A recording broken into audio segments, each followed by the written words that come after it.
Got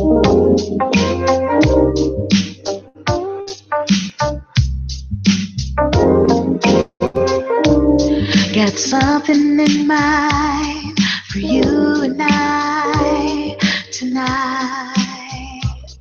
Hey, it is me, Wanda B, and you are listening to He Said, She Said on IntellectualRadio.com. We're an iHeartRadio station. You can also listen to us on YouTube. You can listen on Spreaker. Check us out later on iTunes, iHeart, and Facebook. Hey, you guys, make sure you come into the conversation, talk with us. We'd love to have you. We've got a couple topics today that we're going to be talking about.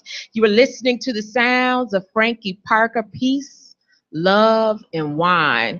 She's also an intellectual radio host, so love to share music, good music. So get her, I went to iTunes, go to iTunes and get her music. My lipstick, I'm wearing my runway red, hadn't worn it in a while, decided to pull it back out. MorteCosmetics.com. Make sure you go there and get your lipsticks. They always have really good sales. They sell every makeup product. So I wear their lipsticks. I'm not really good with putting on makeup, so I wear what I know how to buy. I know what a color is. I don't know how to use some of the other good. stuff. Looking good. Look all kissable over there. MorteCosmetics.com. You guys go there, get your lipsticks. Make yourself look kissable with Morte Cosmetics. Brought to you by Inyatu. Who do I have here? My right-hand man to my left, Inyatu. Happy Sunday, everybody. And the beautiful Nini in her purple. Hey, y'all. Purple, like all shades of purple. Shades of purple from the roots to the eyes. Purple is your color. Purple is my go-to. I agree with you, baby girl. And someone new, Akira. Hey, hello. Thank you for having me. Thank you for joining us. Hot topics. I'm talking about some things that are a little bit what's in the news, not necessarily relationship. We're going to mold our way into that.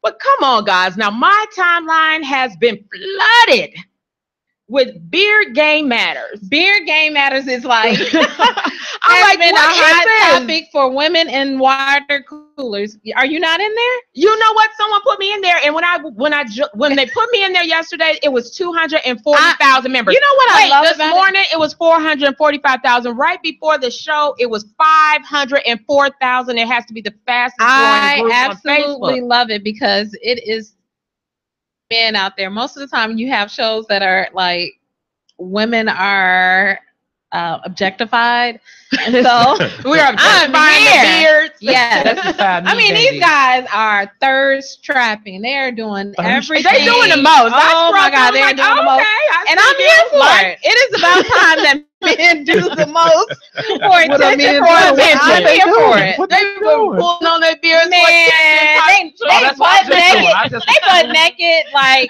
butt naked. I missed that. Baby oil on their chest and combing their beard, like gray jogging pants, full print, and a beard. Like, oh, by the way, okay. See my beard? I was like, I'm here for it. I'm here for your beard. Men don't mind being sexual objects, apparently. No, and I appreciate it. God bless your heart. It probably is the only objectifying thing for men out there. And there are there. I watch it grow. I go, I've never seen a group grow like that. Now, if you like the Beard Game Matters, join He Said, She Said on Facebook. Join our group. Can we get some spoil over? I'll talk about beards if y'all like. Hey, even on the thread, like if you got a beard, post a selfie of your beard in our He Said, She Said like today. Selfies, but go on. I'll let you do it if you join our group. My thirst real too. He said, she said on Facebook. Beards are the new beard get you some six-pack. action, brother. Beards are the new six-pack. Really? Sweet. Yes, beards are like the male version of eyelashes and lace fronts. I'm here for it. Eyelashes and lace fronts. Yes, y'all drawing on Eyes beards is real. and stuff. Oh, they not real? Oh, yeah, it's some guys. Wait a I go second. to a barbershop. I don't think that's the and- same. Yes. They drawing on beards? I go to the barbershop. Oh, there's gray. And there's spray paint. there's some spray. They do it lightly, so it looks natural. But I see all the secrets at the barbershop. They spray painting beards? I If don't got you no spray paint barbershop your beard, secret. get I don't out the got no- beard game. I don't You got no ain't really in barbershop it. secret. You perpetrating the beard game matter. Yeah, I missed the you whole are thing too. I perpetrating didn't know the whole it was beard it was a game. beard page. I got to get down on that. You haven't- like you no. haven't seen So the if you beard go page? on, I you should can. be one of the leaders. Somebody actually inboxed me about the page. They put me in the group so I could see It was. They were in my inbox talking about how thirsty the men look.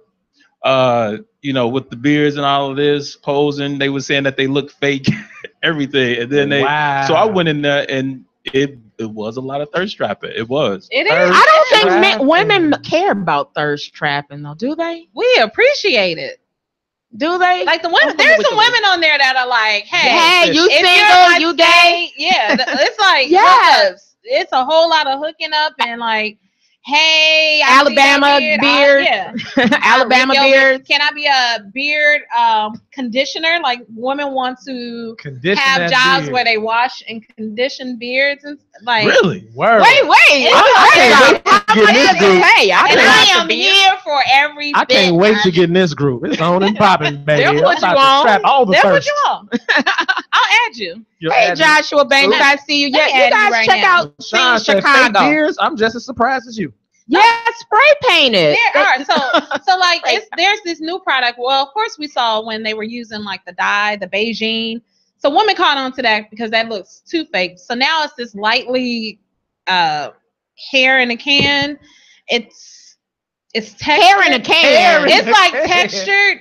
I see my barber do it, and he puts a card and he makes sure it's lined up so it blends fully. So if you got a struggle beard with like blotches, they can fill it in, but it doesn't look fake per se. But y'all doing the most, and I'm here for it.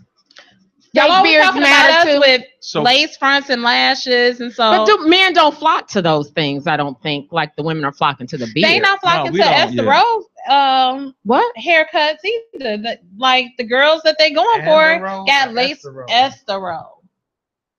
Oh. Good times. The mama. Damn. Absolutely. I missed the correlation. I'm slow. I am too. We don't see y'all checking as much for the natural girls. Now, mind you, what? That's not true. There are a few, but nonetheless, the girls with the long weave and the lashes are the ones that we see you most often flock to. What? Y'all do like the weaves. Don't act like y'all. The weave girl gets the attention. That's because more girls have the long weave.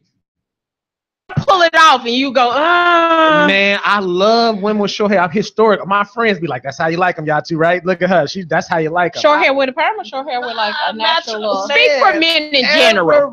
Men in general. Usually going after the natural hair woman in general, but in this scenario, I don't know that I can. I know a lot of men who appreciate natural women, like for real. I can't speak intelligently on whether or not it's the majority. No, more than a few. I'm not gonna say it's the majority, but it's a strong numbered group of men who today real hair and real eyes get real guys, and we rock with that. I'm gonna co-sign. I'm co-signing on that. Absolutely. I'm co-signing y'all on say that, and then she walks in the weave girl, and the head double. Man, you can't even pull on that. You can't. Why you doing the do? Say it. Women have become accustomed. And I'm not knocking weave, but you may not be sure how that woman looks. You might not be sure how that woman really looks. I know a long time ago, this girl was drunk and she tripped and she hit her head, and when she got up, the weave was over here to the side like a Kango. I personally don't mind hair. It's not like a big thing, but I like it all. But I don't look at somebody with a whole head of, my God, that's so pretty. Yeah. No, I'm not. I look at her face. I look at her lips. I look at her breasts. And I think women doing it for other women. If the weave is women on their head, then hey, okay. Okay. Coleman Lane said fake beards should date women with wigs. Like maybe they should pair up. If you wear your fake beard, then you should be with the fake hair, and y'all just do it together. No straight man ever has looked at a woman like, her hair is just not full enough. She needs. No, most men don't, but it helps with the whole picture of the woman. So a lady who doesn't have her hair done from the hairline, I keep my natural. I keep mine together. All right. You say your barber know you. All right. You tight. You tight over there. Y'all so nice today. They are nice. Look at our panel. Nice. We telling the truth. Okay, y'all. We hear you. Ladies, no, for real. Y'all never seen me. Well, maybe I have. Ladies, come to the barbershop with me. I normally go on Fridays. Meet me there, and you will see the foolery that goes on. And this is a true barbershop. It's not like Well, we've had beauty shop discussion where some men don't want women in their barbershops, but that's a whole nother topic. The whole for another conversation day. changes when I'm They there. Get banned. You're gonna get banned from this show. They're gonna be like, "Hey man, get her out of here, man. She's squealing. My girl examining my beard to see. She giving it the white test, see if some black come off of it." Yep. Like I said before, guys, check out Scene Chicago. I see you, Joshua. Thank you for joining the show, Brandy. We so appreciate you all who watch us on Facebook. Scene Chicago, I really think that's a magazine you guys should check out online. Okay, so covered the beers. I mean, that's an interesting phenomenon, and not to promote anybody's page, but hey, there's I mean, you would have had to been living under a rock if you. And I thought people are saying here they knew nothing about it. What's funny is that I was like, okay, let me go check out this page, and I was like, oh, I'm already a member. That's what happened to me. I was like, what is beer game? Why is everybody talking about this? And next thing you know, it was on my page feed, and I'm like, oh. And then you see some of your guy friends on there. Like, I didn't know. I didn't know the struggle was real. The struggle is real and real. Ooh, okay. Guys, in the news has been this research for CTE, and I'm bringing this up because I have a young football player. The youth football and concussions, and there was, I think, a movie. Why can't I think of the name? Was it called Concussions with Will Smith? Who were they? I think it was called Concussions. I'm not sure. Concussions, and I can't think of whom it was based off of. But this doctor, it was a doctor. Oh, it was based on his life. The doctor who exposed CTE. Mm-hmm. And so, youth football and playing, and why I'm talking about this is that they're saying the earlier you play is not healthy. And I want to have this conversation now with my dear child's father, because I don't want him to play no more. I don't want him to play anymore. You know, there's actually been conversations of talking to charge parents for child abuse for letting their child play in football tackle football. You can't do that. Well, my son plays tackle, and he played. How old is he? He is 11, and he's played since he was 5. First year they played flag, and then from there he plays tackle, and I've seen him pile up on top of him. I've seen him go, and next thing you know, boom, boom, boom, boom, boom, and he's digging his way from under. So, and I used to, and then his dad said, "You're gonna have to toughen up if you're gonna watch this game." And I just decided not to watch anymore. So shout out to the Blue Island Untouchables. You guys are playing right now. Good luck, guys. What do you think about this? I don't want to be charged with neglect, but at the same time, my son loves it. His dad and I talked about him playing before in the womb. We discussed him playing. He loves football. He's a football coach. Okay. Shout out to Hubbard High School as well. All right. He's a football coach. So he believes in this wholeheartedly. He wanted a son to play football. And now I know this isn't a conversation that's going to go lightly. What do you think about this topic? He's 12, and he has been playing since probably about 8, Pop Warner, whatever you call it. And as a matter of fact, they undefeated. They just beat up on some team 20-0 last weekend. I think it's a touchy subject. You know, you don't want your kids afraid to be athletic out here, but you definitely don't want them out here walking around as a kid with a concussion. And so different leagues and different entities and organizations have come in to try to give players and coaches better training on how to tackle and what to do and what not to do to try to make it safer. And I think that's the right path, if at all possible. Because otherwise, you know, kids will be timid about life if they're afraid to play sports. Sports are important, especially for young guys. It's camaraderie, teamwork. It gives you a degree of courage and bravery. And like you said, your son loves it. So you don't want him to get injured playing it, but you also don't want him to be afraid of doing anything to be injured, because people get injured doing almost anything. And so my daughter plays soccer, and they don't have pads. And she's had her forehead split to the white meat with a headbutt. So I've actually had my children injured more in soccer than in football. I mean, they're actually padded helmets, and she's out there running full speed with guys running towards her full speed, and they're going for the ball, hitting the ball with their head, and next thing you know, heads are colliding with no padding. So I do believe more injuries are occurred through soccer, gymnastics, than actually sometimes football, even though this is a long-term effect type thing with the CTE sometimes. I feel like it's one of those things that if the research had not been had and we were living in a world where we didn't know, then you didn't know. But now that you have the research at hand, I don't think that it has anything to do with building a child's ability to be able to be a team player, kind of well-rounding their personality. Is something that a parent really needs to take into context. And it's real. They're not only have we seen NFL players have these real long-term mental effects as a result, but then if you go back to team sports, you see a lot of teams that have passed out on the field from coaches not being well trained in making sure that they're keeping them hydrated and knowing when to cut. My daughter runs cross country now, and last week but you see a lot more of these cases in football because they're completely uniform, padded, right, and padded, and plenty of documents have come out where the teen has died on the field because of that. So I don't have children. I have a godson, and he likes football, likes to watch him play football, but I wouldn't rain on this parade. It's just one of those things where there are consequences and adverse effects of all of the things that we do. But what do you think of Karen?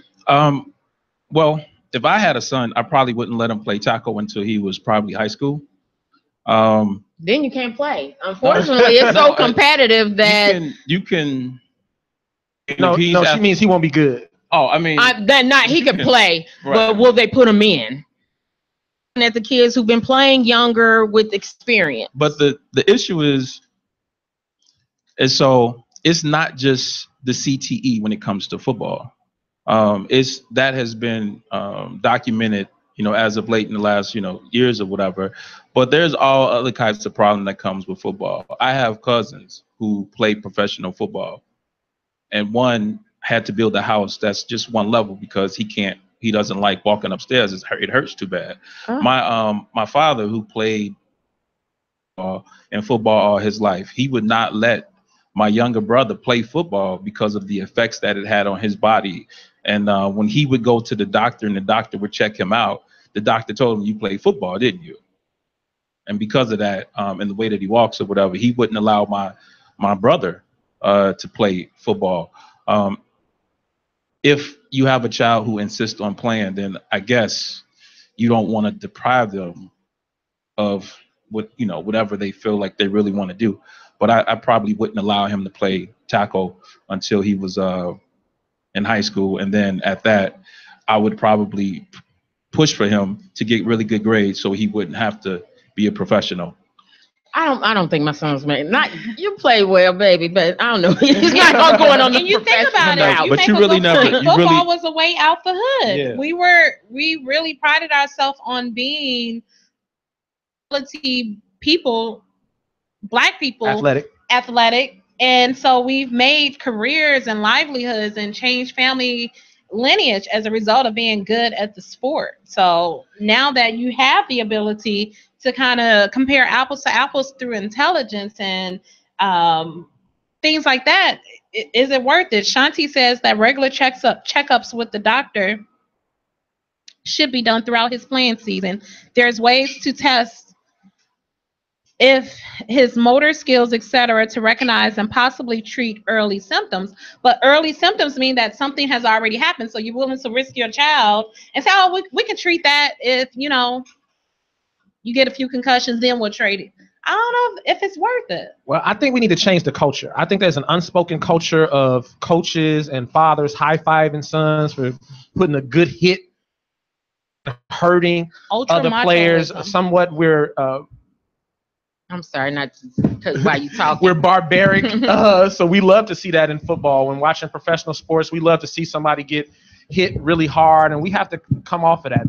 The point is to put points on the board, to score, to stop the person from getting the yardage, but the point is not supposed to be to hurt people. So I think we just have to change the culture of the parents. We have to change the culture of the kids. We have to change the culture of the coaches, and we have to change the culture of the fans, where we care about whether or not somebody gets hurt. We don't want to see. A lot of people used to give, not to change the subject because it's the same, but with boxing, people used to give Floyd Mayweather a hard time about being a real boxer because he protected himself to the point where he's not going to have head injuries or anything moving forward in his life because of the type of boxer or the way he chose to defend himself. And so we got to encourage people to pursue football the same way. Protect yourself. Don't encourage kids to be hurting other kids out here just so you can see a hard tackle or high five somebody. Absolutely. You know, be responsible. That's my thing. And we've talked about the physical effects, but mental effects is that you see young guys that become really aggressive because it's an aggressive sport. And so they don't know to turn off that aggression on the field. They carry that aggression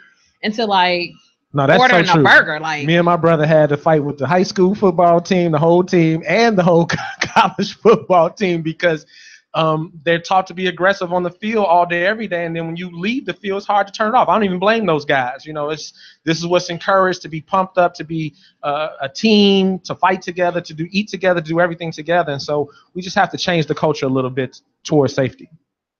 I think when what happened with Aaron Hernandez committing suicide at 27 and committing murder, that's maybe definitely football may have played a part in that. He was only 27 years old. And there's another football player that has a documentary out. Well, and it's not so much a documentary, but it's a short stint that he, it shows him, his wife asked him to go to the store and something in his brain as a result of CTE clicked. And he went into the appliance store, not the appliance store, but where you buy tools and stuff. Tool store. The tool store. Hardware store. He went to the hardware store and was completely agitated to the point they called the police. While outside, he's talking to the police and everything. He gets up in full body, full speed, runs into a glass door with his whole body. Back up like nothing even happened. And at that point, his family was like, he is a danger to himself and his entire family. So his wife and children can't reside in the household with him anymore. Well, I'm going to have to let you guys know how this conversation goes in my home because we are going to be discussing little AJ still playing for the Blue Island Untouchables. I love y'all, but I don't care if he don't get in the game. I may just make him the permanent sideline boy. Hey. I don't know Shout if out he'll to the Bolingbrook Chargers. I mean, he could actually be a part of the physical therapy team. It's other ways to Who be a wants part. to be on the physical team? They're the ones making the money. Like, let me help you get off the field. He's going to paint. He's in the Glee money. Club now. You about to be a bad guy. Right. He is going to be in the Glee Club. From football to Glee Club. Gonna be like, Shout out to the Glee Club. Shout out to the Glee Club. Nothing wrong with that. Thank you guys who are chiming in on Facebook. I appreciate you all. You're listening to IntellectualRadio.com. We've been discussing a few different topics. And thank you, Tyson. He has a group 30 and up doing us. He has some music too. A lot. Hi, Tyson. We appreciate you and always appreciate you supporting He Said, She Said. Check out some of his music. He has fun videos out there and music as well. So we have a new person on our table joining He Said, She Said, sliding on in. Hello, Ina. Ina, I went the wrong direction. Okay, well, you're here. Yeah. You're here. So Ina's going to join our discussion here on He Said, She Said on IntellectualRadio.com. What we are discussing now is who pays for the date.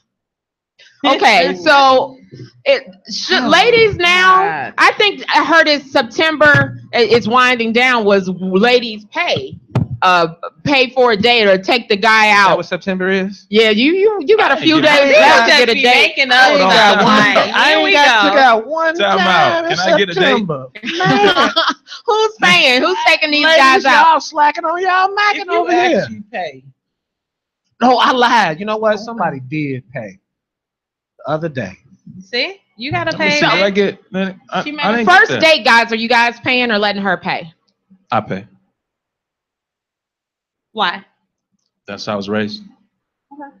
First dating y'all too, you pay, she pays. Yeah, if it's a date, I let somebody take me out the first time. They were taking me out to celebrate something, and when I tried to give her the money back, she gave me a tongue lashing on learning how to accept gifts and be grateful and not take the gift away from the giver. Was it a date though, or was that just friends? But in general, it was a celebration of an accomplishment for me. But no, in you. general, if I ask you out, I'm paying all day long. What did she ask you out? I'm definitely not. I don't like being invited to take somebody out. Don't invite me to buy you dinner because there's too many women out here who are just seeking dinners out here. So I'm not into that. For real, I met a young lady one time, and in the first conversation, she gave me a list of 6 expensive restaurants that she had never been to that she would like to go to. And so in my humble opinion, she was more concerned about that than, huh? I think that I know some women, it's not me, who would do that. Like say, I'm only going, they have the list of where it's acceptable to take them on a date. Really? Yeah. It wasn't even a list. Which is like passive prostitution. No, I mean, like, if you ask, you pay. Really? You know, yes. It wasn't a list of what was only acceptable. Not It seemed like it was a list of restaurants that the other dudes could not afford to take her to. Well, no, you probably. How she presented it to me. It's women out here that strive to go places that they otherwise could not afford. Yeah. On the first date, that's the point of the date. My is to get you to pay. pocketbook is prepared to handle myself on the date, so I'm not out there. But there's this whole new thing that, you know, for you take a woman out, it's because she's trying to come up on a meal. I was gonna have to eat on Monday anyway. Like, trust me, I can handle Monday's meal. But yeah, there are a lot of women who have tarnished the whole idea of dating and chivalry, if you want to liken that to that. So if you ask, you pay. You know, if you ask somebody to go somewhere, you know, then you pay. But at the same time, don't if somebody else say, okay, well, I got it. You know, if we go, and like if I ask somebody on a date and they say, well, I'm like, okay, and I let them know I'm gonna pay. You know, I'm ready to pay.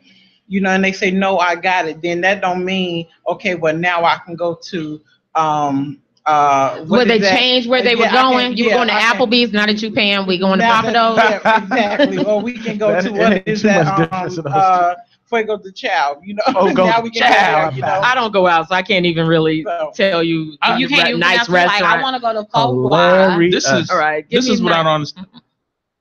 How is this conversation that actually happens when you're on the date? Because outside of going on the date and, you know, me pulling out my wallet and she, you know, pulling out hers, and I'm like, what are you doing? That type of thing where both people are trying to pay.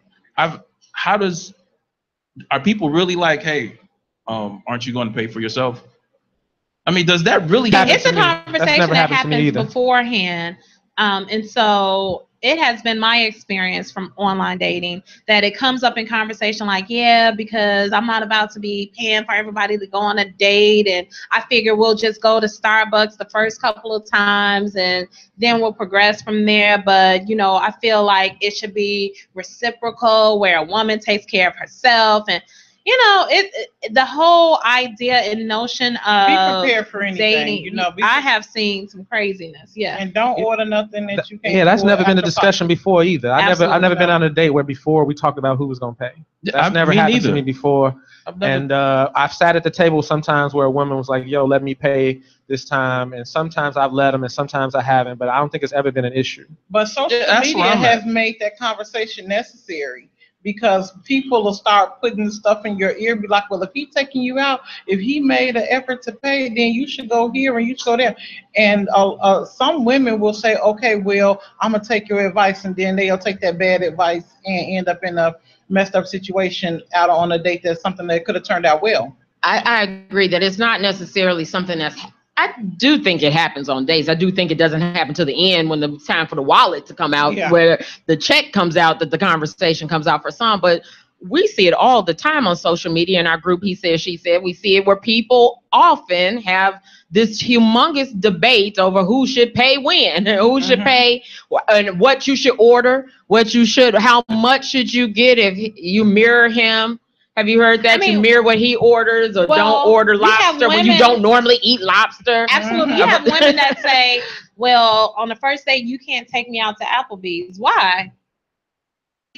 Well, that's not showing his interest. So to me, you are prostituting yourself out for a meal. If it's a meal just to get to know him, if you take me to Applebee's, Steak and Shake, everything but the Burger Kings on 79th Street, we good, because I just might get shot on 79th. But outside of that, like there is no set limits to where you take me has anything to do with the validation of how you see me as a woman. And a lot of women get that line crossed, that the more exclusive the restaurant, the more he thinks about you. It just means that he's willing to drop a few more bucks for the possibilities. I wished I liked Applebee's. That's my problem. Hey, I'm not taking you they there. had some good cocktails, homeboy. Like, let me tell you. What I think it is, I think that men are for the most part paying for dates, and don't really want to. And so whenever the subject comes up, they make the argument about why we shouldn't pay. But I think that probably the vast majority of men, when they're going out on dates, they shoving out the money. But with everything, all things considered, when you consider, women make as much money or more or whatever, and all that stuff, that's the argument. And the independence of everything, the argument is made, well, if you want to be seen as equal, then hey, get this bill. But I think that it's more of a conversation about a theory than it is a reality. Absolutely. I don't think it's that they don't want to pay. I think they don't want to be used. Right. I think that's what it's turned into. But and that has turned into, has grown into some men not wanting to pay and want to Netflix and chill and da da da da. But I think we talked about this on the show where with James Borchet, the life coach, was on here, and men want to feel appreciated. And I think this sense of entitlement that some women have towards not only being taken out in the date being paid for, but where and things of that nature, that has turned men off of taking women out on dates. But I like taking women out on dates. But I think it's a warped sense of what is appreciation. Warped sense? Yes. If me saying thank you for the meal, I had a good time, we continue to have conversation over the phone. If that's not enough, then it's a warped sense of appreciation. If it means that you're gonna get the draws, then nah, bruh. Like, it was $20 meal. I'm good. I don't think dinner's ever got me the draws. That's you, but some guys feel like, and then some guys are spreading themselves thin. If you're going out on 5 or 6 different dates that week, of course your pocketbook is gonna take a hit, but you chose that. Terry Connor said, I've never had that conversation with someone I'm dating, but I will never go out without being able to pay for myself. I also don't ask you to take me somewhere I can't afford to take myself. Facts. And yes. And I think and there are women that do that, though, that will ask you to take them somewhere and eat something that they normally don't normally have lobster and steak on a Tuesday. The bucket list restaurant comes out for this. And at the hair salon, that conversation has come up when I said, oh, I don't mind 2 for $2. And they're like, oh, girl, no, you should try here. And they gave me the list of restaurants of what I should be saying I want to go if I go on a date. These are the restaurants you asked for. But you know what? See, this is what I kind of have to laugh at men about. Is the reality is that you can't really be taken advantage of if you decide to plan a date. Can't nobody spend your money unless you allow them to. So if you don't want to plan a date and you just say, hey, where you want to go, and she tell you a restaurant, you can't frown up. Yes.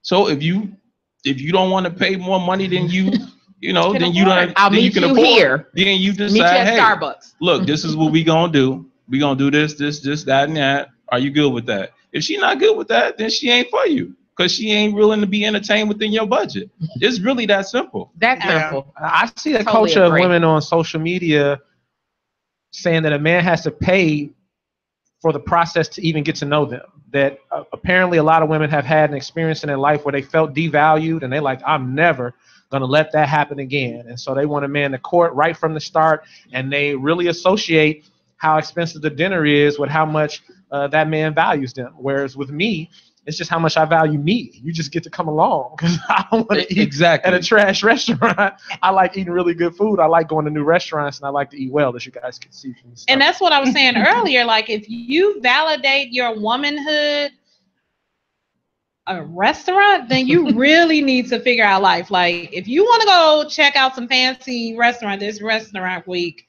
every year in Chicago, you can go to some places for a hot 45 and get a full 3 to 4 course meal.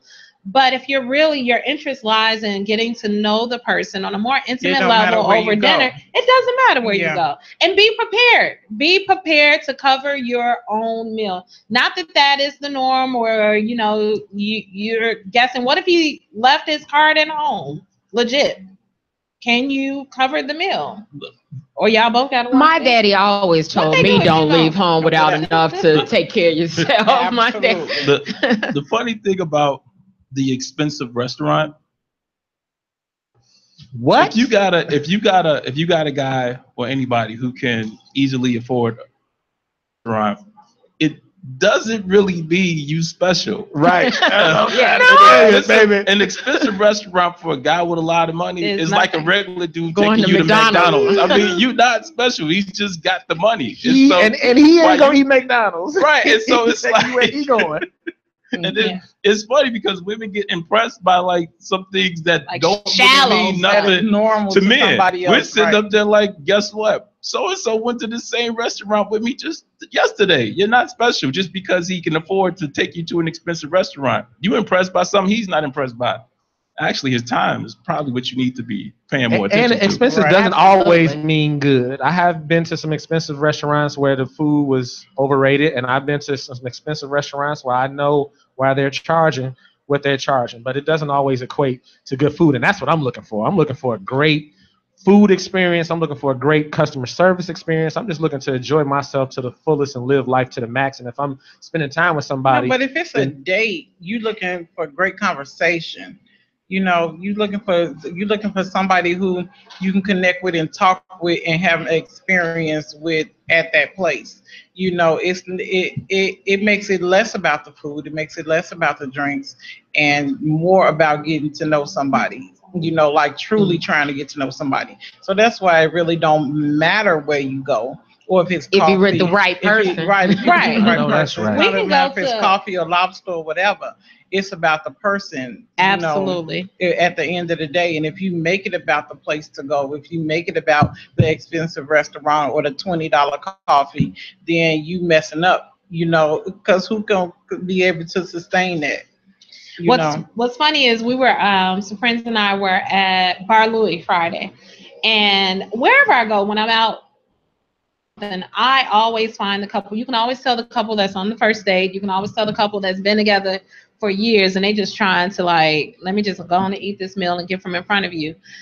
There's nothing worse than being on a date with somebody and you have to pull teeth to get a conversation. Dinner is a real intimate thing. Like, and it doesn't matter how much you pay for it or where you sit if you're with bad company. You're like, check please.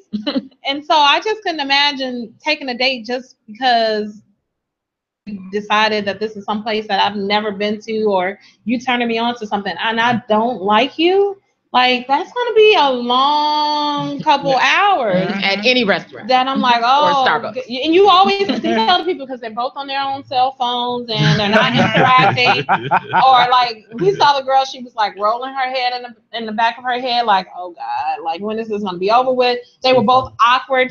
I love people watching and people, and I've had people come up to me like, hey, is this the first date? And I'm like, yeah. They said that to you? Mm-hmm. Two sisters were at a brunch place that we went to on a Friday, and so they came over like, is this the first date? I was like, yeah. And she was like, oh, I can tell because you guys are laughing and you're having a good time. And I was like, isn't that what people do on dates? And she was like, girl, no, when me and my husband go out, it is really like, let's just get this meal over with.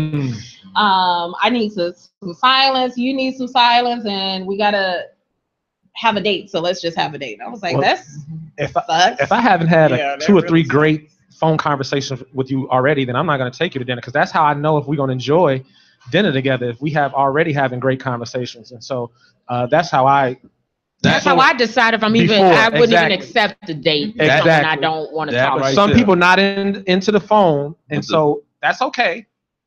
Get ice cream or coffee on that first date so I can see what the conversation is like before we go out on a real date. But other than that, the conversation is going to dictate whether or not we go out for sure, because I'm into stimulating conversation. Otherwise, I don't need you there with me. Phone conversations can save a lot of time. It is as simple as that. Everybody likes to text and all of this. You need to get on the phone and you need to have you a good 15 to 30 minute conversation. and you need to talk about stuff and see if y'all got some personality chemistry, because it can save you. It really can. You get on the date and all of a sudden you're looking at them and you trying to think of something to say. They looking like, so how your mama doing? Right. You know, so it gotta be more all than conversations. They are. And we live in a world resource. where there's so much other things than the go-to dinner. Like we can go catch a festival, a whole weekend of festivals again last summer. You can go to a park. Dinner and movies are not my go-to for dates. My favorite thing is going somewhere like Dave and Buster's and competing. Let me kick your butt. And competing. We just go through the games. Yes, I win all the time, but see, don't let the woman win every now. Don't let me win. No, I'm beat you. Don't let me win. I'm no good at pulling. He did not. He kicked my butt. The entire evening. You want him to let you win? Yes. I'm a competitor. Don't she say yes. Let me win. That's not winning. That's not winning. The dominance. I'm okay with it. You gotta find something you good at, sweetheart. Establish the dominance right away. Absolutely. I love it. I love it. Just so you know. So maybe from the start, you establish the dominance right away, just so they'll know. I like that. I like that. I like that idea. See, that's why you got to talk to men to figure it out. That's why I let it be close. That's why we have he said, she said. So we can hear the perspectives of each one, the he's and the she's listening to each other, and we learn it. Take notes. You listening to IntellectualRadio.com. He says, she said, we're an iHeartRadio station, and we've been talking about a lot of different topics, because all these topics were going through my head all week long. So I decided this is what we're going to talk about today. Thank you for everybody. Smorgasbord. That's how you spell that? M-R-S-M. Thank you. Board.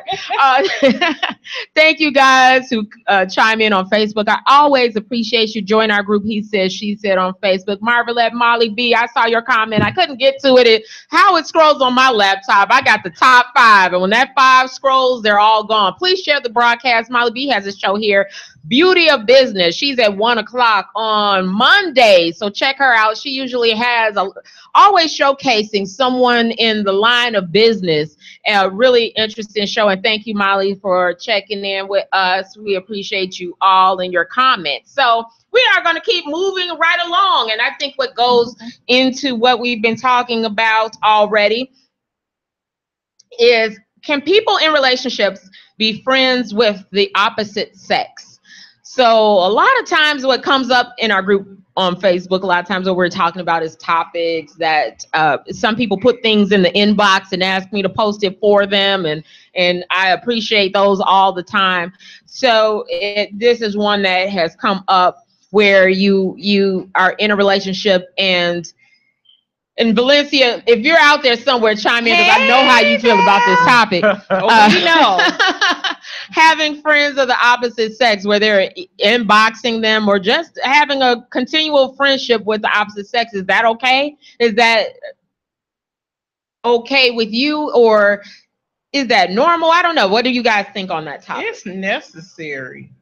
And with business, right? I'm with you. It's necessary to have friendships of the opposite sex, because if I'm in a relationship, and especially this is a true friend or somebody who I value your opinion, and I can come to you and tell you, okay, this is my stance on the situation, and this is his stance on the situation, and he'll say, because he'll be able to tell me, well, from a man's point of view, this is right or wrong, or this is my opinion on it, and give me something else to think about, because women do think differently from men. So that makes it necessary. Now, when you get to crossing the line of, telling this person all your business, and that they have feelings for you and all of these other things, that's when you have to limit, the conversation with that person.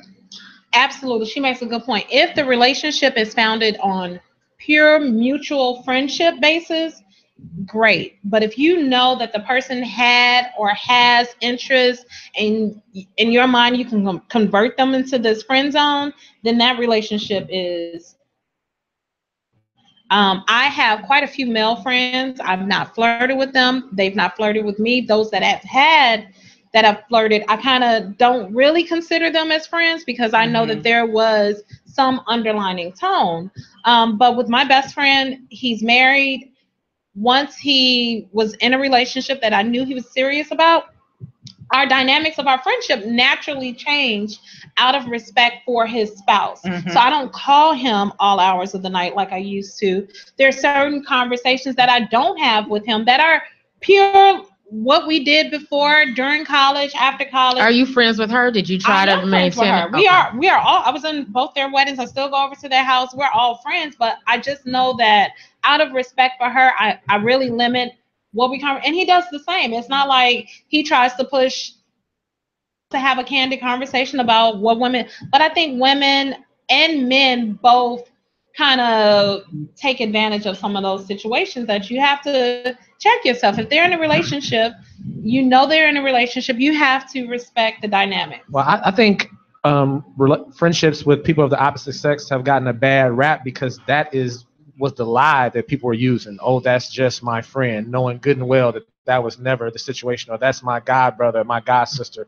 And so I agree totally with Nemia and Ina that those relationships are necessary, those friendships are necessary, and people just need to stop, playing the friend game, calling people their friend is not really their people friend. Get blind. People, you got to look at the signs and look. If I can naturally talk, in the room with somebody, and freely talk about whatever is going on with me or about whatever is going on with us, you can kind of tell if that person has an ulterior motive or not in the room. So a lot of people get blinded by the fact that they say that that's my cousin or that's just a friend or whatever, when you can really tell. And then you approach it in an adult way. I feel like it's something more than that, and I need for you to, out of respect for my feelings, kind of, get this person to look, 10 feet, and while we figure out what's going on with us. And if they feel some type of way about doing that, then they really don't mean you no good. That's not always black and white.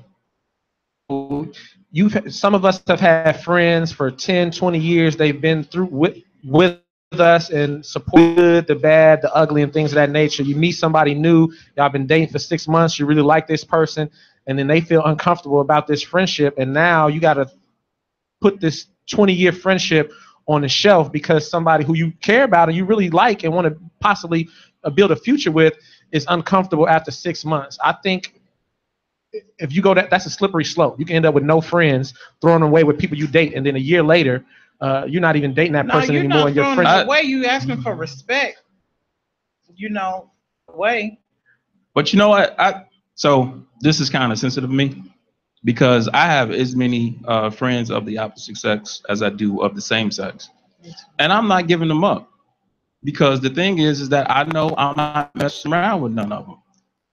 And the thing is, and the other thing is that so. It's not like I've actually gone up to a woman and said, hey, listen, we're going to be friends. All of my friends have just been made organically, just like my friendships with males have. Maybe we know somebody in common. We kind of vibe on that level. I just don't think that just because somebody's attractive, that means you are necessarily attracted to them. And that means you have to try to pursue them. Sometimes people are just friends and that's how you relate.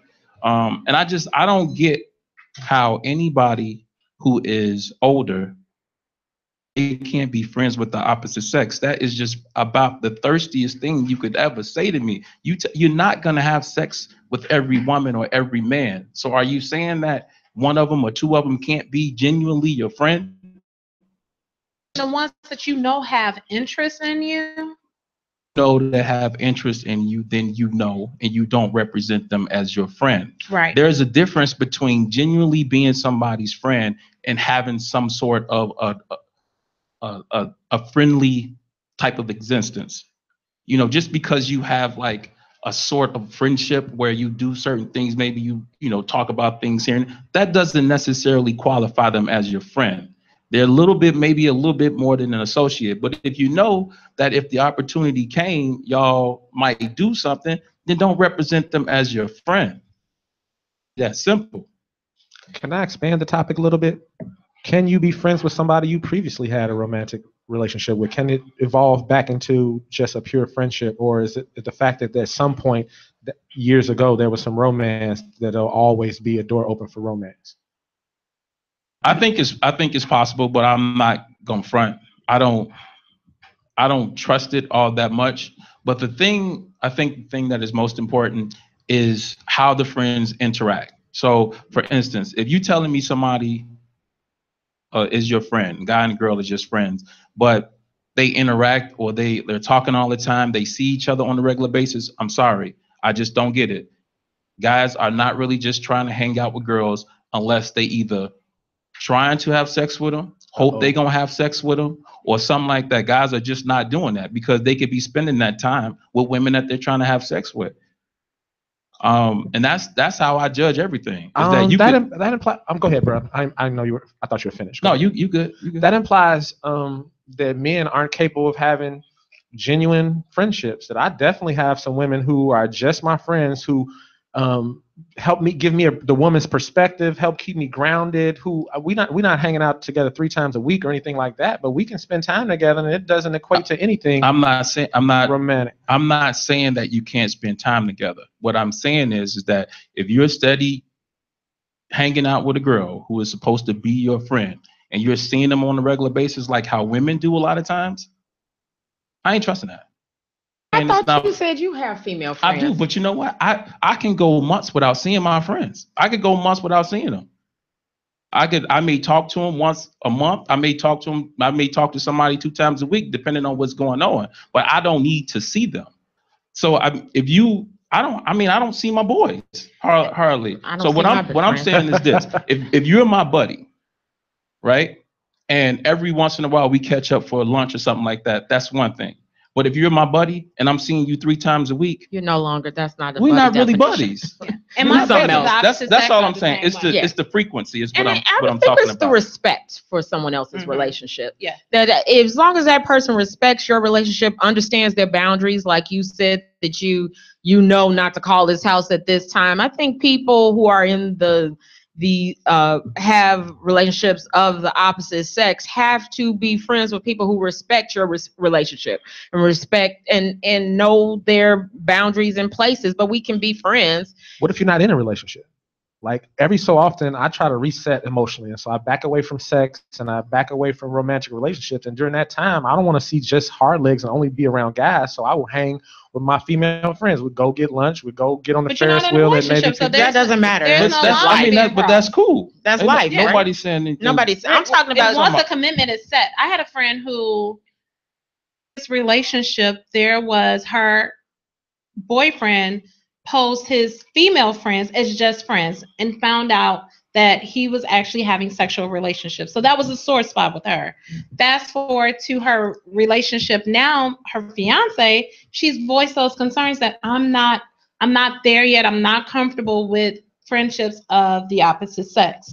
And at first he gave her a bit of resistance, but he understood that what makes her up. So I have to do things to make her comfortable with it, not having these, sidebar secret conversations, not having 2 calculators where I'm talking to my female friends under the one calculator and then, I'm open under my regular messages. I mean, the parameters of those friendships that have crossed the line. And to me, if you're in a committed relationship, you have ownership to your relationship out of respect to cut those losses and not hold on to the what ifs. And this is a great friendship, but this is the same person that said you can come over for sex. So cut the relationship short if your relationship is of value to you. I've had old college friends who say, "Oh, we should meet and catch up." And then I thought about, I see everything they have on Facebook.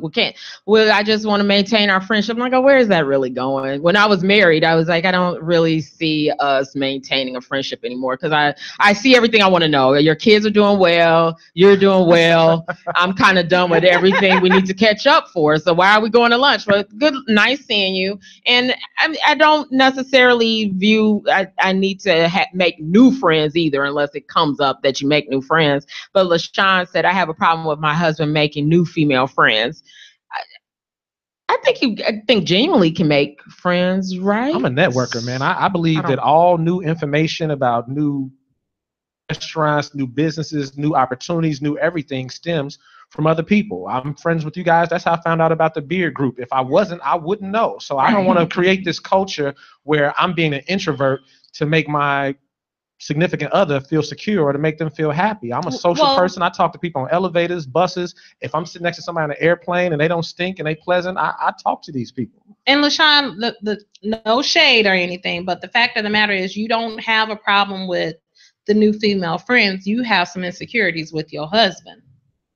What he might and will do if posed with the opportunity. So to me, that's a deeper lying issue than your husband creating new friends. And you can't tell me, well, I don't trust females, because females know you don't trust your man having the discipline and saying, oh, this is a red flag. She's trying to come on to me. So let me skip over and develop a new friendship. Sorry. My thing has always been, whenever I was dating, is it really doesn't matter what somebody else want to do if I'm not going. Absolutely. Right. You know, it's not like somebody's really going to, put me in a headlock, give me the draw. Right. So it really you ain't never been in a headlock. Like, give me the draw. It really doesn't matter, if I'm not going. And at the end of it, it's just not yes or no. And if the answer is yes, just you can't worry yourself about it. I mean, I've dated women who had male friends or whatever. I just don't worry about it, because regardless, if it ain't him, it could be somebody else. If that is their character, it becomes that simple for me. I just simplify it. Either I trust them or I don't. Either if you do, then they can have as many friends as they want to. Now, obviously, that doesn't mean I'm not blind. I observe all behavior. And if I got a woman and all of a sudden I notice, 2 times, 3 times during the week, she doesn't see the male friend, and I don't have a really good reason, and it's going like that. No, they ain't friends. I just got a text message that said, I actually had sex with a friend years ago. Like, we grew up together. She was curious, so it happened a few times. Well, we maintained a friendship, never doing it again. And while in a current relationship, introduced the friend as a friend without context that they had sex. And eventually that friend sent nude photos. And so the person ended together out of respect of the friendship. So it's really knowing your boundaries. That makes sense.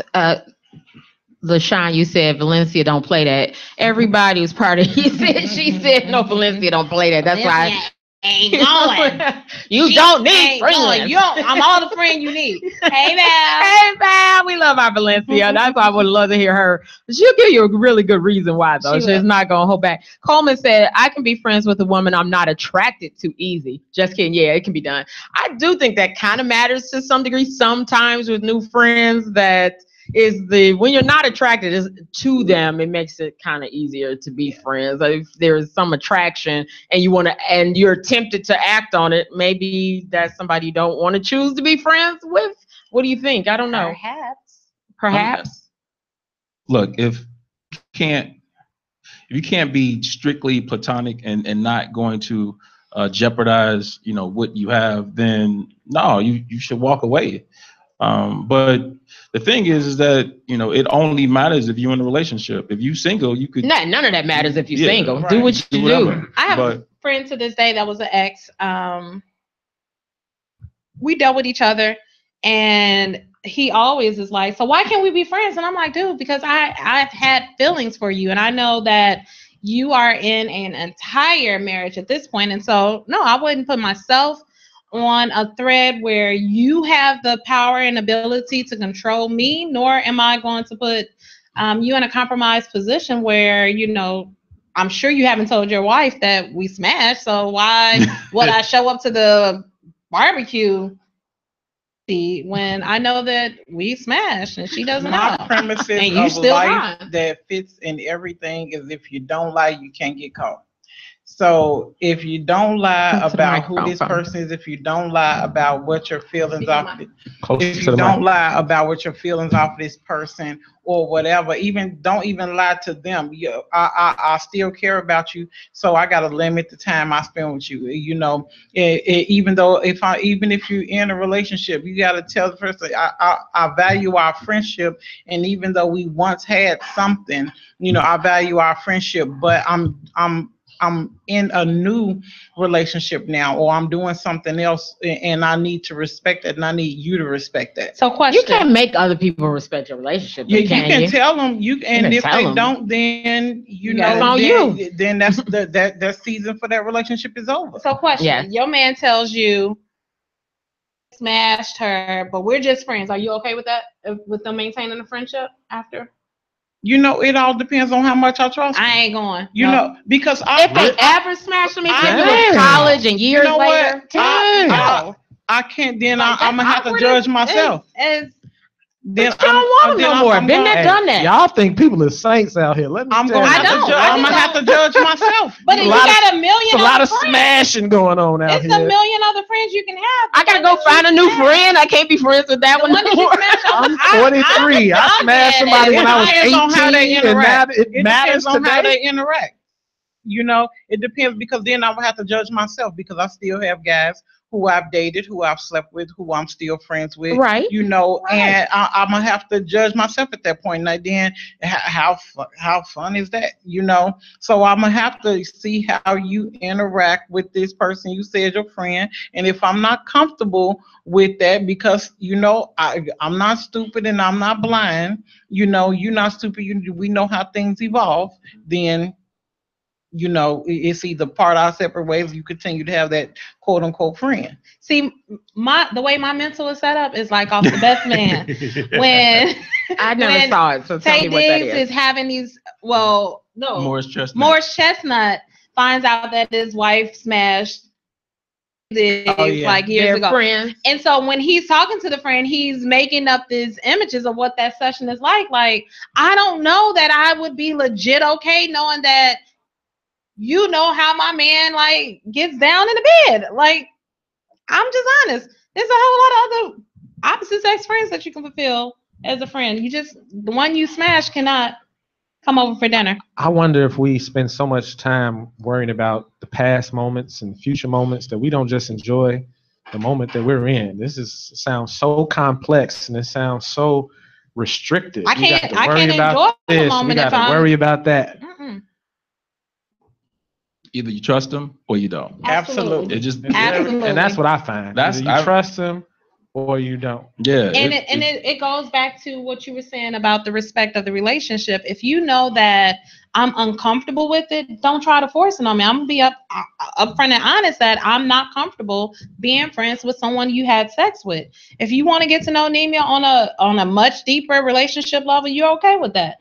But if you like, Nemia, your relationship is not that much of value, I need to hold on to this friend that I smashed when I was 18, then hey, we can be the friends and you can introduce me to your next relationship partner. Comparison and measurement. If it's not that important. If it don't matter anymore, why even have the necessary? Why even bring it up? If that's a friend and you slept with that friend, you know, even though omission of the truth is a lie, you know, at some point. Omission of the truth is a lie. Omission of some of the truth is a lie. You know, but to some extent, if it doesn't matter anymore, your friendship has evolved into a true and honest friendship. You know, it may hinder or poke a hole in your relationship. Just shut up. It's okay not to even say you're saying it's okay to lie about it. It's not okay to lie, but it's what if they ask you? If they ask you, then you tell the truth. But how you interact with that friend matters more, than somebody trying to, dig into your past. That makes sense. I'm sure. I mean that makes sense. I think. When we're talking relationships, doing what your mate that compromise. I think some people don't like being told what they can and cannot do. Sometimes it's not even about, they don't even actually want to keep talking to the person, right. But they really have a problem being told you're telling me I can't see that, I can't talk to that person. I'm one of those people. I think I am a little bit too. I don't do well with telling me what to do. I'm working on it, but maybe it's just how you say it. I'm not working on it. I tell that's people why I need a long you leash. don't want to be judged about I need something. some Keep freedom. it to yourself. Yeah. I tried. Try what? Try to tell me that I can't talk to my friends. It's simple. They my friends. I choose them, so that's me. That's how I see it. They're my choices. So if you don't accept my friends and who I choose to be a friend, then you don't accept me. So we shouldn't be together. It's as simple as that. They my choices. That's why I like friends, because I get to choose them. So I hate that it's they're my choices, and if you don't accept my choices, you don't accept me. So we ain't gonna get along. It's that simple. That is that simple. You're listening to He Said, She Said on IntellectualRadio.com. We're an iHeart radio station, and you can always, if you're listening on Facebook, I always appreciate you. A big shout out again to 30 and Up Doing Us and Tyson Smith, who always supports us. Everybody who comes in, LaShawn Coleman, who else? I can't see all the names. Marvelette, the different names I've seen. Joshua Banks. Everybody who's chiming in, I so appreciate you and your comments. Thank you very, very much. And so moving on to pets and relationships. Relationships. It's actually a real thing. It's a real. I was like, really? Who cares? Nah. It's a real. Even though I don't want to date nobody with a cat. I'm not a cat lover. I don't like cats. I get asked if I have a cat as soon as a single guy finds out I live alone. They're like, "So do you have a cat?" Like, where did that come from? I don't even like cats. You a cat lady? You ain't got no kids. You got a cat? You got a dog? They just making sure you're not the cat lady. That's all. What is the okay? It's a real thing. Why? For various reasons. But for me, it's a thing because I'm not against animals. I'm against animal hair and smell. Right? So I go to your house and I sit on your couch, and then I leave and I go eat, and somebody's like, "Oh, you got a cat?" But they see hair on me because I sat on your couch. I'm livid, like seriously. And your then house I find can't that stink like an animal. Women's animals always like me too much. Like the dog keeps jumping up in my lap. The cat keeps and you don't want to kick the dog, around. but you're trying to be nice. A few women I dated, I swear, I think the dog wanted to have sex. And always at the door, sitting at the edge of the bed. I'm trying to jump up on the bed while we doing it. I'm like, wait a minute, what is really you having the concept? And a lot of people judge how the animal react to you. You know, my dog don't like person. You, so we can't date. My dog, it's like a kid. You know, my animal don't. He bark too much when you come around. Something ain't right with you. You know. That has happened. This girl was gonna marry me. She was like, he's the one. He's the one. He's the one. I had a miniature pinscher, and Scooby, who is no longer on Earth, God bless your soul, he was crazy as heck. Like Scooby was. At least you know. People care why you laughing like that. People still come up to me like, "You still got that crazy dog?" I got rid of him just because his temperament. I could not. Like, I was like, I don't know what I did in the dog world to get this crazy dog, but Scooby I got him when he was a puppy, and he was quite territorial, like I was his woman. Women can come close to me, and Scooby would not have a problem. Men, on the other hand, Scooby was not a biter, but he would try to nip at their little ankles, and he was just mad aggressive. So would you not date someone if Scooby didn't like him? No, because I knew the dog was crazy. Okay. And most of the guys that I dated was like, lock your dog up. I would have to lock him up because, I mean, the mood is set because I'm a virgin and my mom was watching, but the mood is set and the dog comes peeking in the room. It's like, no, and he's barking and he's like, get off my mama, and I'm basically like, no. And all you was doing was kissing. Right. And all you was doing was kissing and hug. She already said she smashed earlier in the show. No, that's not what smash means. If mom's watching. If you're watching, smash does not mean like mashed potatoes. I smash food. I'm not having sex with it. Kiss. That's smash. That is smash. I smash sandwich. Just in case if mother is listening. You don't smash either. There was a time when I was on the bed kissing, and there was a dog on the bed with us. And the dog was like just sitting there chilling. And the thing that made it, really uncomfortable was it was a pit bull. So as I'm like a grown pit bull? No, it was a grown pit bull. Oh, so wow. I'm sitting there. Yeah, dude. It was I'm sitting there, right? Bruh. And I'm like kissing the side, and I'm kissing, and I'm looking to the side, and all I kept thinking was, if this dog lockjawed on your lips, on my lips, I would just probably die because I wouldn't be able to get. See, I don't even want to be laying in the bed where the dog has been laying in the bed. That doesn't feel sanitary to me. I don't want a human. You got to take a shower before you get in my bed. I definitely don't want a dog or a cat laying in my bed, and I don't want to lay in your bed if you've had a dog and a cat laying in your bed. No, I can't. No bueno. I like people. You gotta I would be uncomfortable if a dog, even my dog, when he would come in the room and I'm undressing, because it's like, what are you thinking about? Like, why are you looking at me like this? I think these dogs want y'all. Every experience, the animal wanted that woman. They acted like they wanted that woman. It was crazy. A cat named Charlie, and I love Charlie. Charlie was there. God rest his soul. I loved the mess out of Charlie. But then I didn't want any more cats after Charlie. Me and Charlie bonded. We was tight. Charlie had mad his business, but he was really protective of me. But my kids convinced me to get this cat. And this cat was so damn creepy.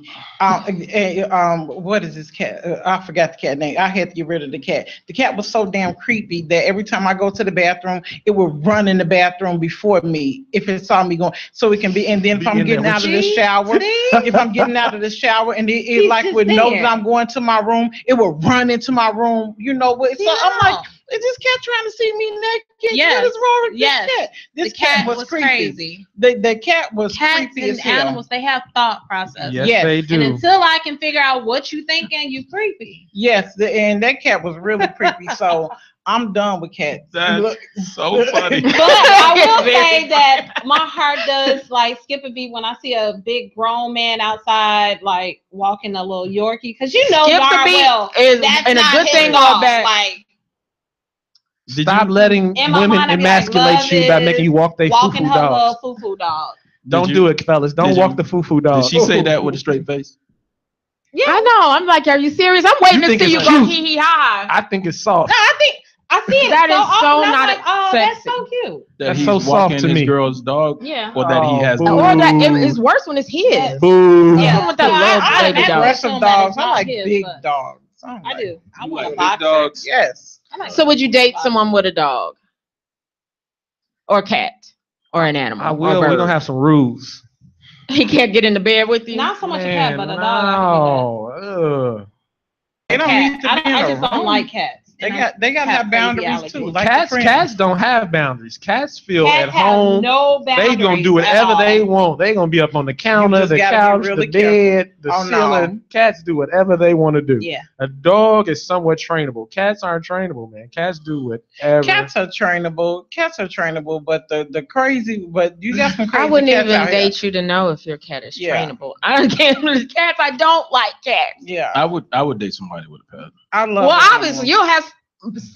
You'll hug people. You'll kiss people with pets. Somebody got in the bed with you. I convinced somebody to get rid of their cat. Get rid of this. Felix, shout out to Felix. Felix had to go somewhere else. So I put him in a cage. I don't want him around me. Felix wanted to have sex with my woman.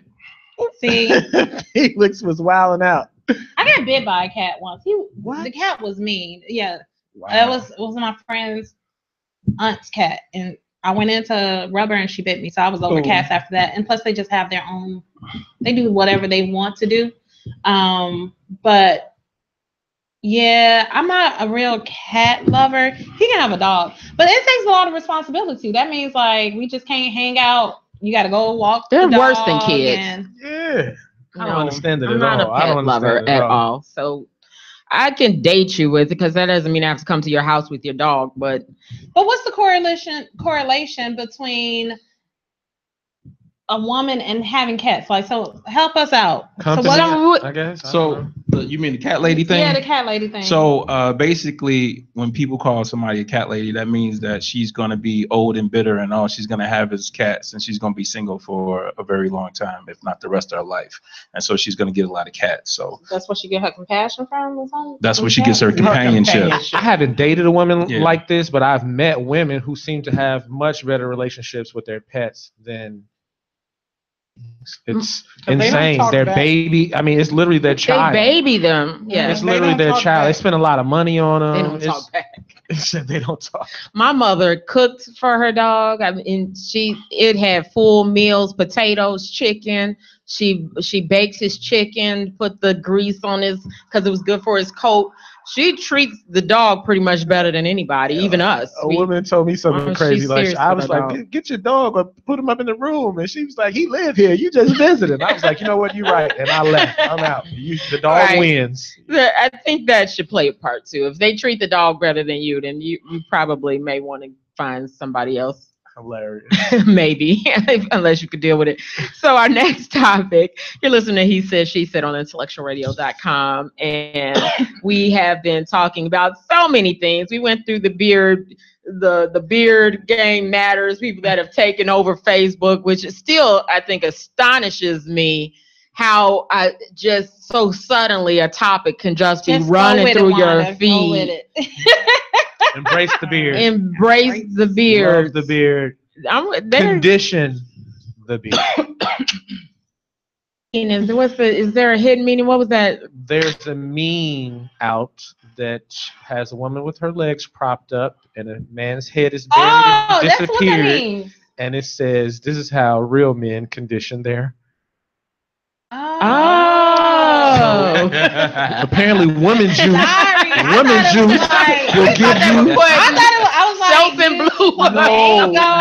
Mango, olive oil, and sleeping in the night.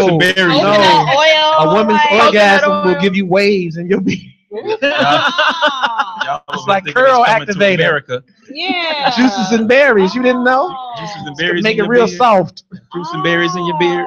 Oh, we learned something new today. Yeah. So, influence our relationships, the relationships we see on TV, the watching. How this came up is people were discussing what is being Mary Jane and women or watching Scandal or watching Insecure. Empire or watching a TV show and Insecure.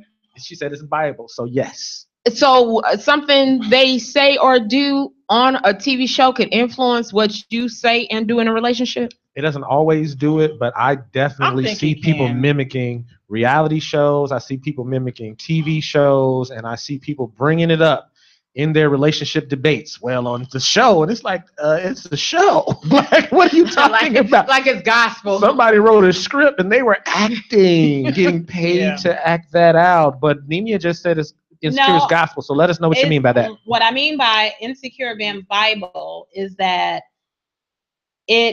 what my experience has been. Not that I take notes and say, I'm going to do this, because Issa Rae, all of my girls can relate to something that has happened in the show.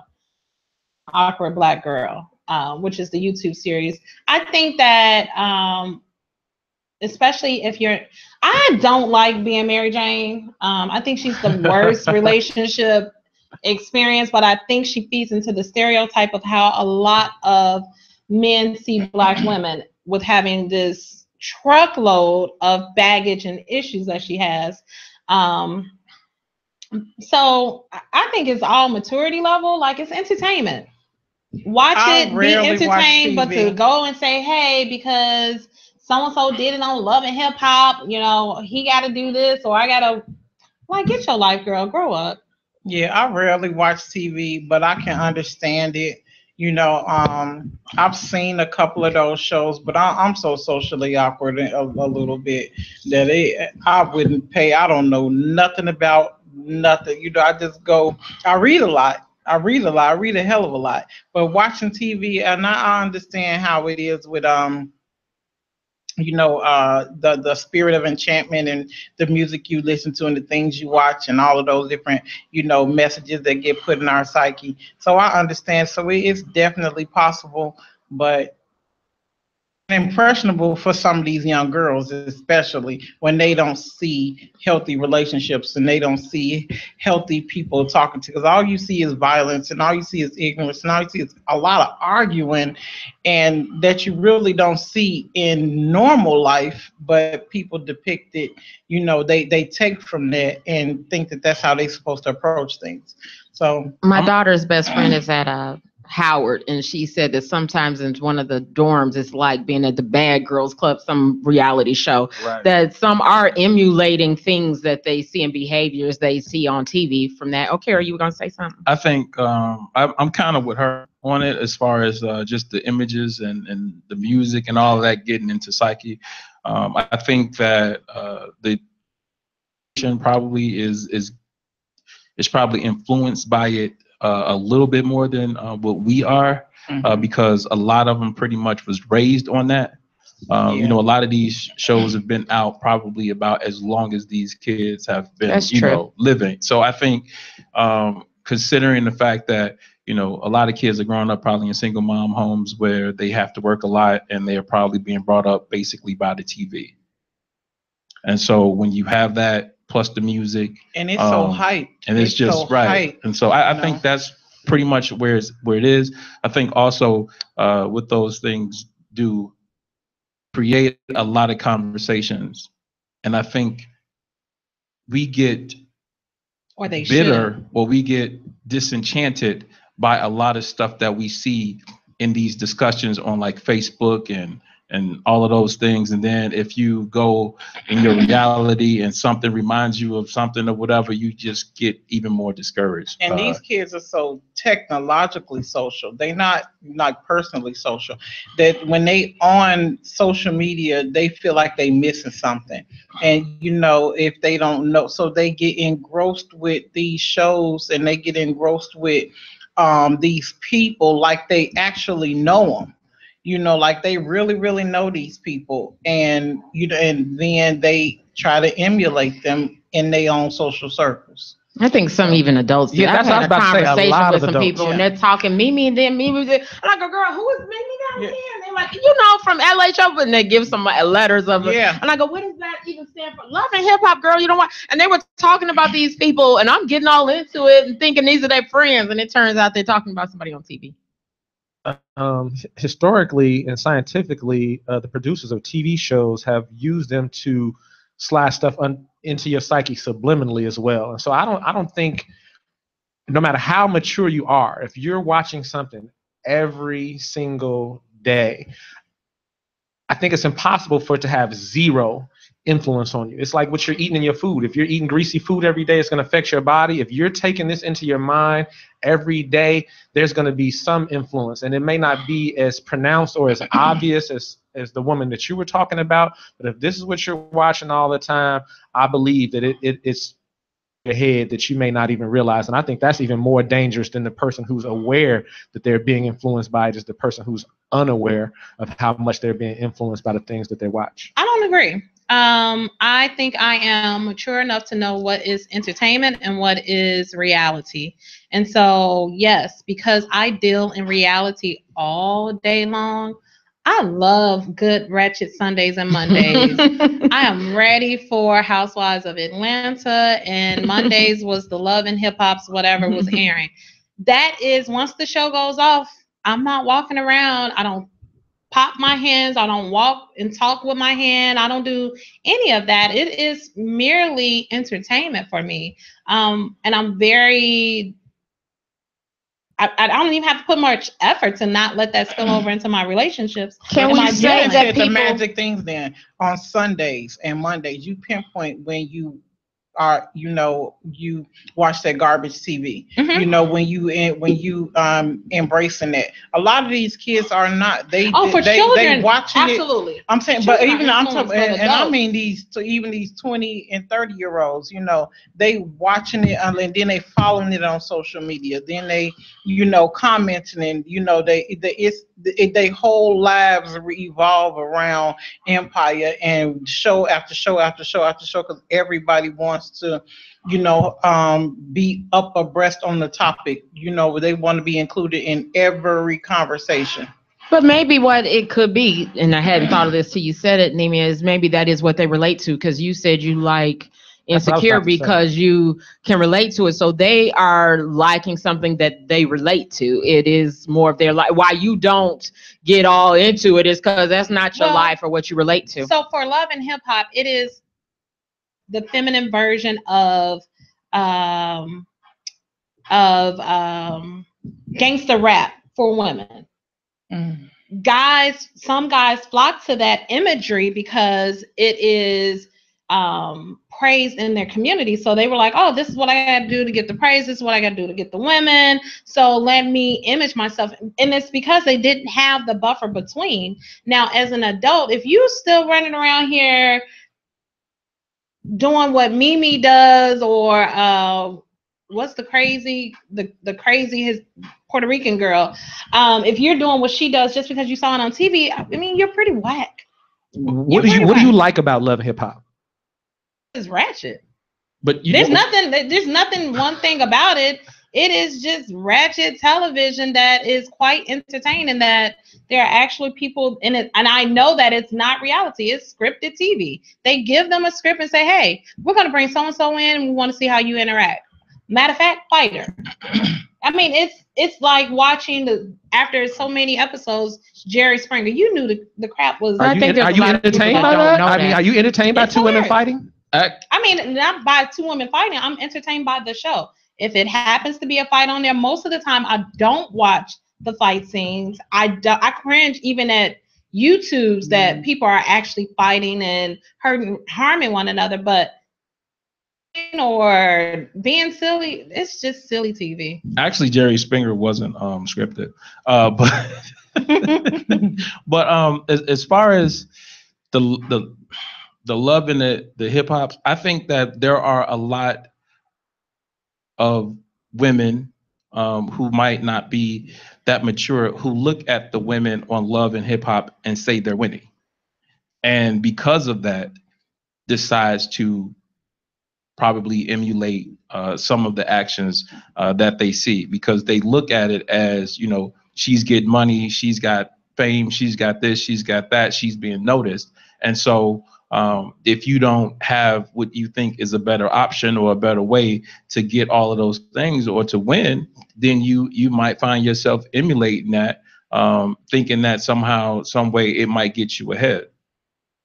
Watching, and they can tell us what they really like about the ratchet shows, because I want to get deeper into the psyche, because I've tried to watch some of the shows and I watched one episode and I am just so turned off, and it's not because I'm trying to be mature. I'm just like, I can't watch this. It's not entertaining to me. The show isn't for everybody, and that's okay. It's just like, I don't like football. I mean, that your reason for watching football validates me, whatever sport you may watch.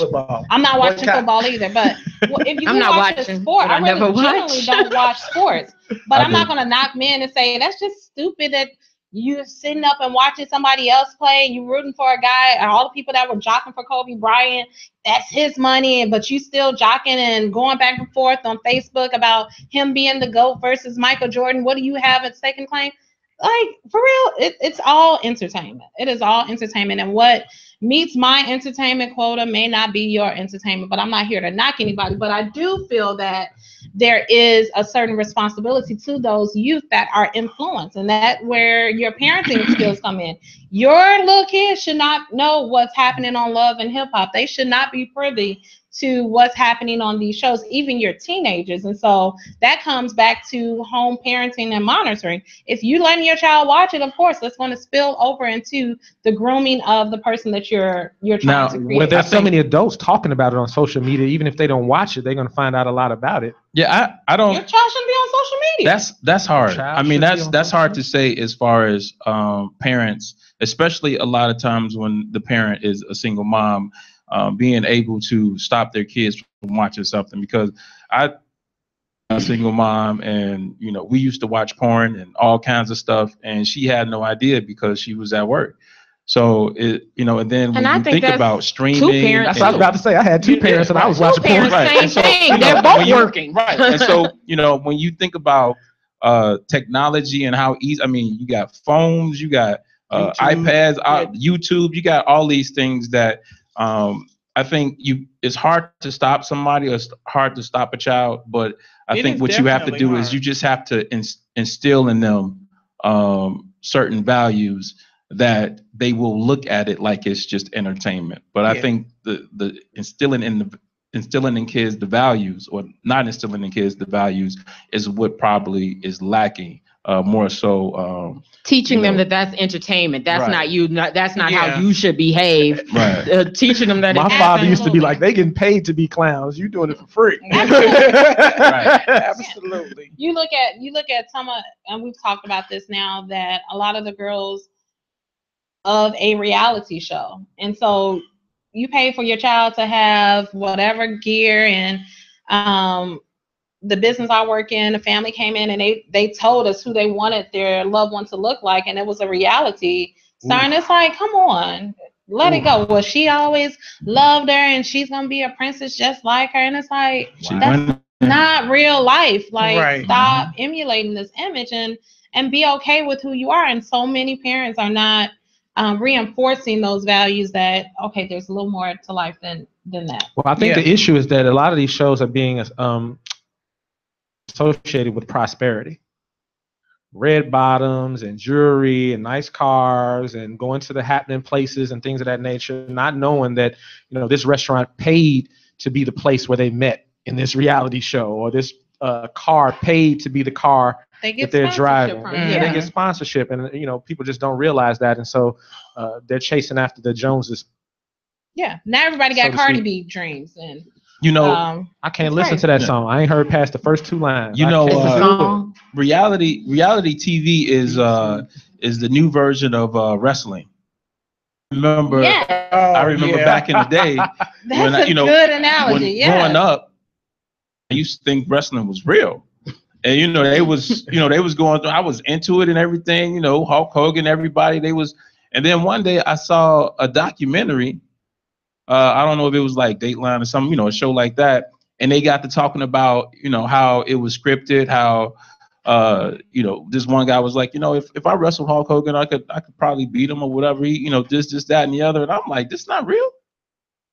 So it's basically reality TV is wrestling. It's the new wave soap opera. It's the it's all of that. It's the new dynasty. Yeah, it's that's what it is. Because I can't remember last time I saw Days of Our Lives. Right.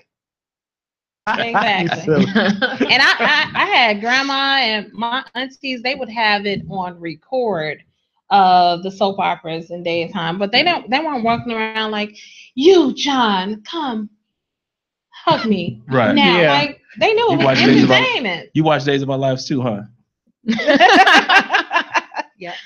Mm-hmm. You've been listening. He said, she said on IntellectualRadio.com. We've went through so many different topics. Yeah. So wrap it up. I appreciate all of you who listen and watch on Facebook, who listen on YouTube. Please subscribe to IntellectualRadio.com on all those different platforms. Please, if you watch on YouTube, subscribe to Intellectual Radio on Spreaker, on iTunes. Please do that. We appreciate you. If you want to have your own show, you can contact me, 708-223-8953. As for Wanda B, say you want your own show, and let's discuss that too. I would love to do that. And y'all too, tell people how to reach you. On Facebook, my government name, and Yatu Marvel, NYATU MARVEL. On Instagram, I'm Marvelous Since 1974. That's SINCE 1974. That's where you can find me. Nemia. N dot in the building. I'm just on Facebook. Nemia Ward is my Facebook name, and then on Instagram, Cricklin_girl. On Facebook, you can just put in Okara Hollis. I am the only one. You can do that with Twitter. And, it's Okara H. Ina, tell us about your products real quick and how to reach you. Yes, I own Everyday Butterfly Home Spa Collection. So on Instagram, I am Everyday Butterfly. On Facebook, I am Ina Jones, and my business name, I sell I'm an entrepreneur, serial entrepreneur. So I have a catering business. I have your book. Hot Place Catering of Chicago, and Everyday Butterfly Home Spa Collection, which is body butters and detox bath and Yanni steam herbs and beard balm for men. And I private. Oh, do you have some for the beards? Yeah. Does it make it smell good? I know a guy who yeah. But I private. You hear that beard guy? The beard game. Yeah, I know, right?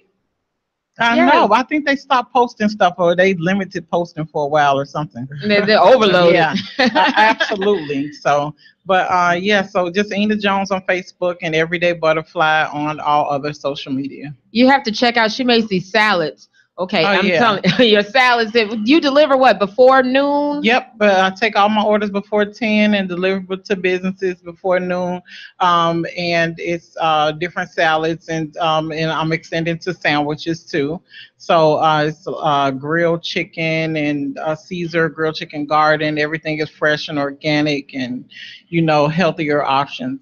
Oh man, I'm hungry right now. Then. And you can reach me, Wanda B, on Facebook. I'm Wanda B, like the Z, like the B. Join our group. He said, she said, like Intellectual Radio's pages on Facebook, please. And then you can also, as he said, she said, with Wanda B on Instagram as well. And I appreciate you all, everybody that chimed in today on Facebook. Joshua Marvelette. Can I get through all the names real quick? The music's starting. I like when the cord comes and pulls you off. Who all was on today? Benita was on. Yeah, name Terry out some names. On. Brandon, Vicky, Marvette, Kenya, LaShawn, Stephanie. Chris, appreciate you, bro. Yes. Melanie. LaShawn, Alice. Hey, Alice. Hey, Alice. In the building. Chris. In the building. Ashanti was in the building. Everybody was. And Lisa was in the building. I love it. Tara was in the building. Hello. Thank you all. I so appreciate you coming back. Come back next week, please. I hope to see you here, the same place, same time next week, 2:00 on He Said, She Said on IntellectualRadio.com. See you next week. Peace, love, and wine, y'all. What's inside? I will fight tonight. We run and forget the fun. There's no one time.